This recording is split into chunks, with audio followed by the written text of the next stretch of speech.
Hello everyone, welcome to Ontogenesis Automation Unfolding Technology. Ontogenesis Automation Unfolding Technology में आप सभी का स्वागत है। आज हम लोग ADRE 2.0 एग्जाम बहुत जल्द होने वाला है ना। ADRE 2.0 से रिलेटेड कुछ साइंस की बात करेंगे, बेसिक साइंस की बात करेंगे। जो प्रोबेबल क्वेश्चंस आते हैं उसमें से काफ़ी सारे क्वेश्चंस यही इसी लेक्चर से आप लोगों को मिलने चाहिए, जहाँ तक मेरा एक्सपीरियंस कहता है और जहाँ तक मेरा सोच जाता है। ये सारी बातें आपको जाननी चाहिए एग्जाम्स के लिए। और जिन बच्चों को साइंस थोड़ा कम समझ में आता है या फिर साइंस का प्रिपरेशन कम हुआ है, वो डेफिनेटली इस लेक्चर को फॉलो करो। काफ़ी सारे क्वेश्चंस मिलने वाले हैं, ठीक है। सो साइंस की बात जब मैं करूंगा, यहाँ पे वो सारी बातें करूंगा जो एग्जाम से रिलेटेड है, ठीक है। बहुत ज्यादा डेप्थ में जाएंगे नहीं, बहुत कुछ मतलब समझने से ज्यादा कवरेज पे ध्यान देते हैं जो आता है, ठीक है। तो सबसे पहले जब साइंस की बात आती है तो सबसे पहले मेरे दिमाग पे आता है यूनिट्स, है ना। यूनिट पूछा जाता है, जैसे आपको पूछे यूनिट मतलब आपसे पूछ सकता है कि फोर्स का यूनिट क्या है, एक्सेलरेशन का यूनिट क्या है, वेलोसिटी का यूनिट क्या है, क्या कहते हैं इसको, पावर का यूनिट क्या है। तो अलग अलग यूनिट के ऊपर सवाल, बेसिक क्वेश्चंस होते हैं जो पूछ सकता है ना। सो जब हम यूनिट्स की बात करते हैं तो यूनिट किसका होता है? यूनिट होता है किसी भी एक फिजिकल क्वांटिटी का, है ना। कोई भी अगर क्वांटिटी है मतलब सामान है ना, if there is a quantity तो उसका क्या रहेगा, उसको डिस्क्राइब करने के लिए, उसको एक्सप्रेस करने के लिए हमको क्या क्या चीजों की जरूरत होती है? मेनली दो चीजों की जरूरत होती है। एक होता है उसका मैग्नीट्यूड, क्या होता है? मैग्नीट्यूड। एंड दूसरा चीज होता है उसका यूनिट। अब ये मैग्नीट्यूड क्या है, यूनिट क्या है, पकड़ लो। आपको किसी ने बोला कि आप बाजार में जाओ,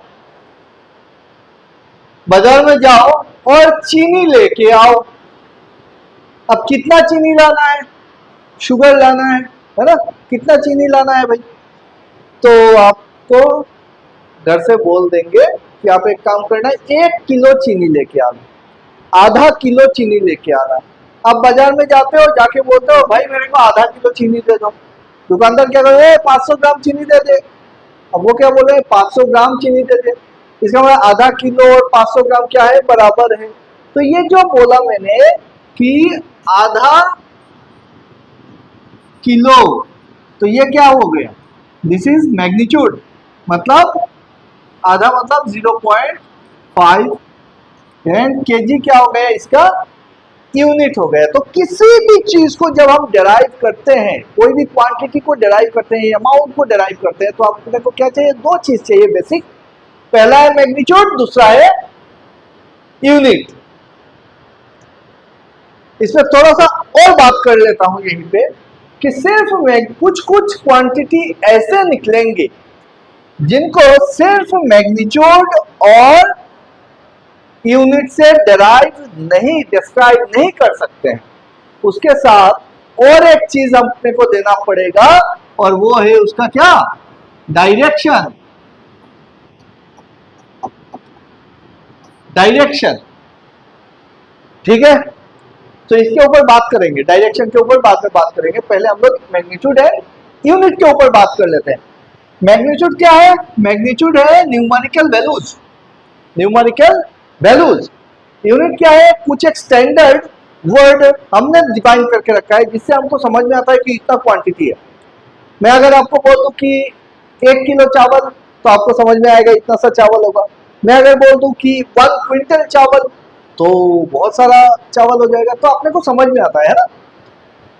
अगर मैं बोलूं 60 किलोमीटर पर आवर पे आप बाइक चला रहे थे, 60 किलोमीटर पर आवर पे बाइक चला रहे थे। तो ये क्या हो गया, स्पीड हो गया। अब देखो पता है कि स्पीड क्या है, 60 किलोमीटर पर आवर।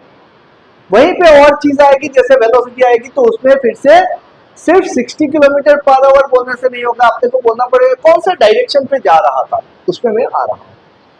तो यहां तक क्लियर हो गया कि यूनिट क्या है, और यूनिट किसको चाहिए, किसी भी क्वांटिटी को डिराइव करने के लिए, समझाने के लिए अपने को दो चीजों की जरूरत होती है, एक है मैग्नीट्यूड और एक होता है उसका यूनिट।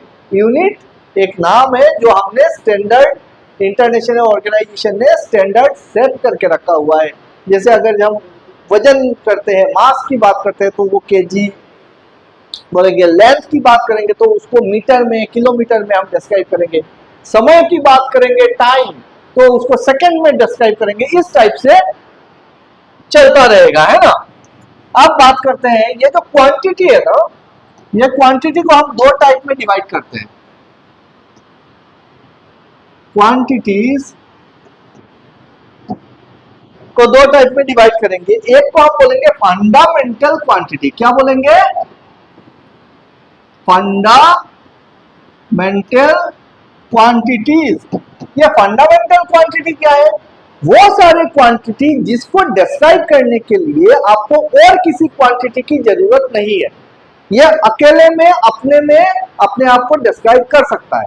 जैसे मैं अगर बोल दूं 5 मीटर लेंथ, तो वो 5 मीटर लेंथ ही है, लेंथ समझ में आ जाता है। मैं अगर बोल दूं आपको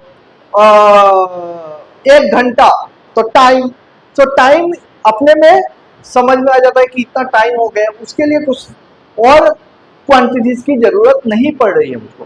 बट अगर मैं बोलूं स्पीड कितना है, तो आप क्या बोलोगे, 120 किलोमीटर पर आवर। तो 120 किलोमीटर, किलोमीटर क्या हो गया, लेंथ, पर आवर हो गया टाइम। तो दो क्वांटिटी लग गए इसको डिस्क्राइब करने में, स्पीड को डिस्क्राइब करने में कितना लग गया, दो क्वांटिटी लग गया। सिमिलरली अगर मैं बोलूं फोर्स, तो उसमें भी मास इंटू एक्सेलरेशन, तो एक्सेलरेशन आएगा, फिर मास आएगा, क्वांटिटी ज्यादा लग रहा है। तो क्या बोल रहा हूं कि ऐसे क्या क्या क्वांटिटी है जो अपने आप को खुद ही से डिस्क्राइब कर सकते हैं। तो हम बोलेंगे ऐसे टोटल, साइंटिस्ट ने टोटल 7 फंडामेंटल क्वांटिटीज डिफाइन करके रखा हुआ है। कितना क्वांटिटीज, 7 फंडामेंटल क्वांटिटीज डिफाइन करके रखा हुआ है। और वो क्वांटिटीज क्या क्या है, वो क्वांटिटीज है, नंबर 1 मास, किसी भी चीज का मास। अभी मास बोल रहा हूं तो याद रखना, mass and weight are two different quantities. Mass is a fundamental quantity, weight is a derived quantity. ठीक है, वेट क्या है, mass into acceleration due to gravity. मतलब वेट एक फोर्स है, हम सबको पता है force is equal to F is equal to M है, मतलब मास इंटू एक्सेलरेशन। तो यहाँ पे क्या हो जाएगा, weight equal to mass into acceleration due to gravity, मतलब W इक्वल टू mg। तो W क्या हो जाएगा, डेराइव्ड क्वांटिटी। लेकिन मास क्या है, फंडामेंटल क्वांटिटी है। मास का यूनिट क्या है भाई, मास का यूनिट है, SI यूनिट है केजी।